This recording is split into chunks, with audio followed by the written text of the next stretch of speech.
Good day, beautiful soul family, and welcome back to Miracles Beneath the Surface. All the honor and all the glory and praise goes to our Heavenly Father in Yeshua's name. Beautiful soul family. You know, especially during these time frames when you see so much going on, so much war, so much rumors of war, so much battling, so much people's lives, trying to figure out what is the truth and what is not the truth. It is so important that we pinpoint what is the truth and hold true and near to that, beautiful soul family. And so I invite you with this Bible study. We're going into Ezekiel chapter 16. That is Ezekiel chapter 16. And the reason why we're doing this Bible study is to really get a full understanding of how our Heavenly Father feels about us. Now, let's start with verse 1. And it reads, "The word of the Lord came to me, Son of man, confront Jerusalem with her detestable practices, and say, this is what the sovereign Lord says to Jerusalem. Your ancestry and birth were in the land of Canaanites.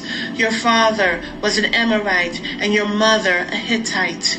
On the day you were born, your cord was not cut, nor were you washed with water to make you clean, nor were you rubbed with salt or wrapped in cloths.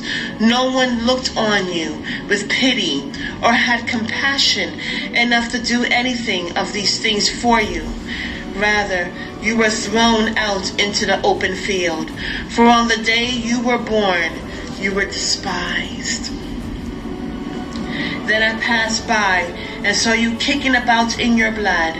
And as you lay there in your blood, I said to you, live. I made you grow like a plant of the field. You grew and developed and entered puberty. Your breasts had formed and your hair had grown, yet you were stark naked.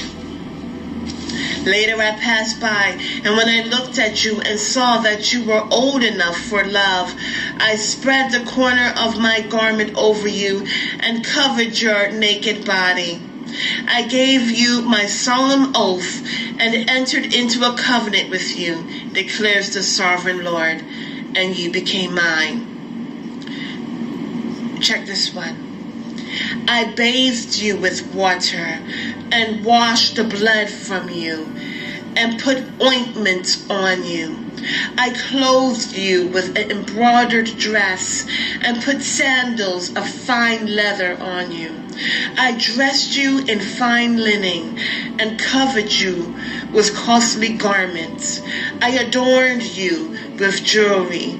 I put bracelets on your arms and a necklace around your neck. And I put a ring on your nose, earrings on your ears, and a beautiful crown on your head. So you were adorned with gold and silver. Your clothes were the fine linen and costly fabric and embroidered cloth. Your food was honey, olive oil, and the finest flour. You became a very beautiful and rose to be queen. And your fame spread among the nations on account of your beauty, because the splendor I had given you made your beauty perfect, declares the sovereign Lord." Hallelujah. This right here speaks volumes. It speaks volumes, beautiful soul family, because why? It shows the truth about us. It shows the truth about our Heavenly Father's unconditional love. Hallelujah. Oh, wait. You see, what's so interesting, beautiful soul family? Our Heavenly Father knew us before He formed us in our mother's womb. And then with so many things that this world does, and we're not even going to get into that. But then as we're birthed out, we only go according to what we can see. But even in that state, we're still not cared for. It says the umbilical cord wasn't cut. It's like so much going on, still caught up in blood and not cared for, not washed, not cleansed, no oil, no salt. And as I see, it's just so beautiful, soul family. He says, later I passed by. Let's go to the other one. He says, and then I passed by. Look, in verse 5, it says that thrown out into the open field.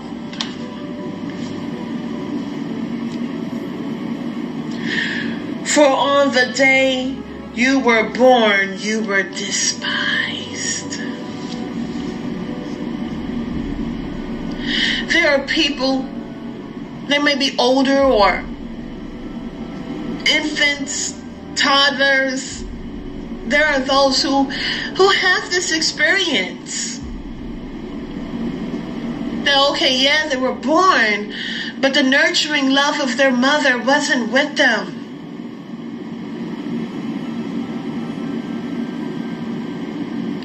They call it postmortem depression.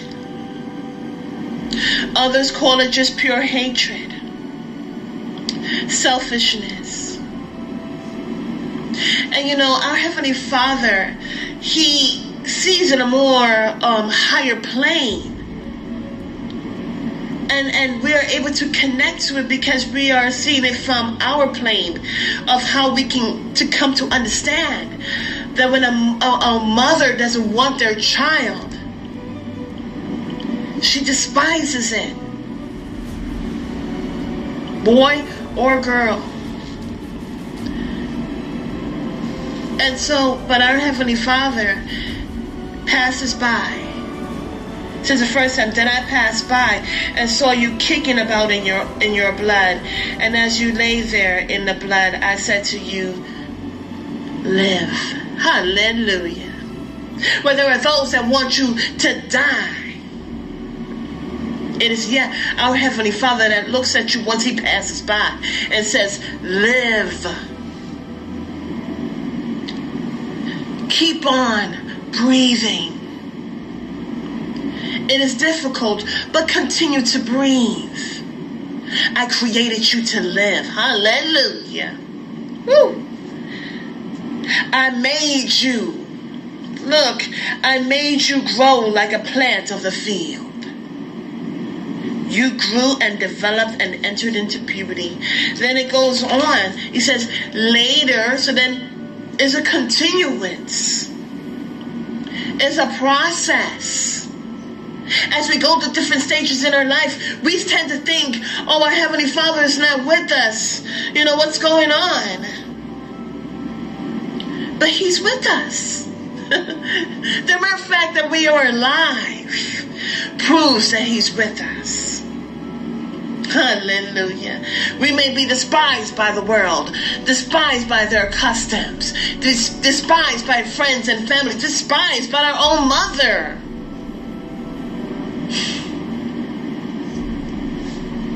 But our Heavenly Father loves us. And when we're caught up in despair, we're so much bigger than us that we can't even comprehend it. Our Father, who is bigger than all of these things, says, live. I love it here when it says, later I passed by. That means so much things is going on, right? He covers us. He says, corner of my garment over you and covered your naked body. Brought forth a covering, brought forth a protection. I love it here where it says, I bathed you with water and washed the blood from you and put ointment on you. That means He cared for you. Thank you, Holy Spirit. This is reminding me of the parable of the Samaritan. When someone came and robbed the Samaritan, abused the Samaritan, and left him or her for dead. And there were people that could have helped, but they didn't. But one person did. We are the ones that are despised, rejected, jaded, used, thrown out, unloved. But our Heavenly Father loves us. He washed us clean. Look, He put ointment on our wounds. Hallelujah. I clothed you with an embroidered dress and put sandals on of fine leather on you. I dressed you in a fine linen and covered you with costly garments. Hallelujah. He cares for us. He loves us. He took us from a point where we were despair of rejection, covered in old blood, washed us clean.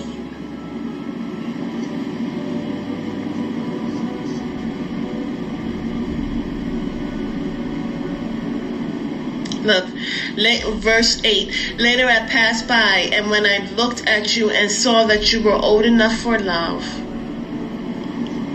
I spread the corner of my garment over you and covered your nakedness. I gave you my solemn oath and entered into covenant with you. Look, this is us. This is us. When we forsake our Heavenly Father, and what are we forsaking Him for? For a world that all they do is mimic His ways.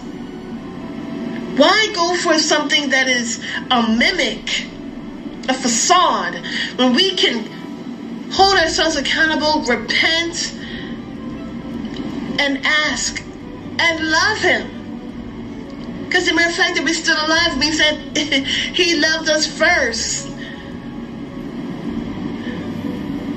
When we embrace that unconditional love that is so real, we can have a different view upon our life. We can then understand, wait a second, what am I doing here? Why am I in the world and of the world? I know I'm not of the world. My Father loves me. He clothed me, covered me when I was naked. He took me in when I was despised and rejected. And even though we're in a time frame where it seems like so much is breaking loose, I remind you to please go into Ezekiel chapter 16. Read it through. I love it here. It says, your food was honey, olive oil, and the finest flour. You became very beautiful and rose to be queen. That is what a father does for his children. He takes care of us. He draws us close. Hallelujah. Protects us. Restores us. And that is the process of a reestablished relationship, a strengthened bond, a covenant. I love this scripture especially. I love it all, but I love this scripture especially because it helps us to see.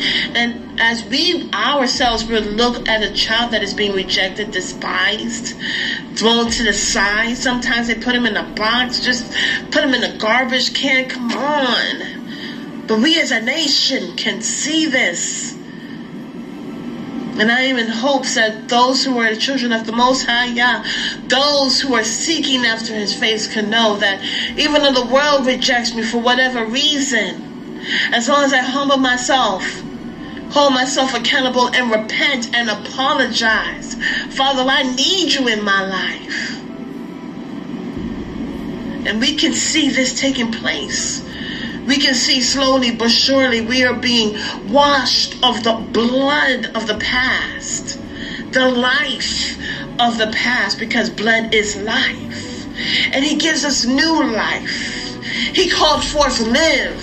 When so many things is coming against you and you feel like dying, maybe I should be gone. But no, our Heavenly Father said, live. keep on going. And as we continue to keep on going, and we continue to seek his face, hallelujah, we will be able to feel his presence. Have a beautiful and wonderful day. God bless.